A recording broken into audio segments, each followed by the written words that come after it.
শুভ সকাল বন্ধুরা, মন সৃষ্টিকর্তার কাছে কৃতজ্ঞ একটা সুন্দর সকাল পেলাম। আজকে একটা নতুন একটা কনসেপশন দিয়ে আপনাদের কাছে একটা ভিডিও করতে চাই। কনসেপশনটা হলো, চার্লি চ্যাপলিন আমরা সবাই জানি।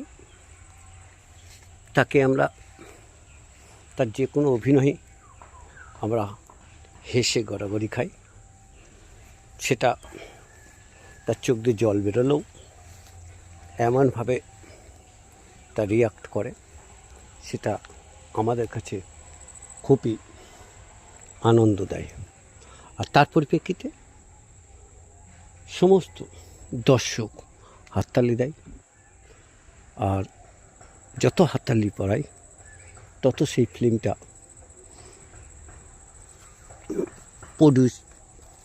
প্রডিউসারের কাছে অনেক আনন্দ হয়, কারণ অনেক অনেক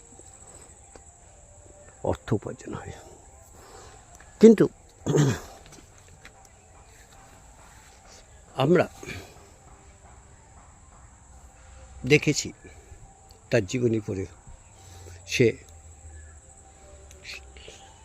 আয়নাকে বিশ্বাস করত, কারণ একমাত্র আয়নাই তার প্রকৃত কান্নাটা, তার প্রতিচ্ছবি নিজেকে দেখাতো। বাকি সময়গুলো আমাদের শুধু আনন্দ দেয়। সেরকম মহান সৃষ্টিকর্তার কাছে আমরা যত কাঁদি, আমার কনসেপশন, তত তিনি আনন্দ পান, আর তার রিয়ার্ডে আমাদের মন মানসিকতা সব কিছু পবিত্র করে দেয়। তাই আসুন, কাঁদলে মহান সৃষ্টিকর্তার কাছে কাঁদি। ভালো থাকবেন, সুস্থ থাকবেন। সমস্ত মানুষের জন্যে অনেক অনেক প্রার্থনা। ভালো থাকুন।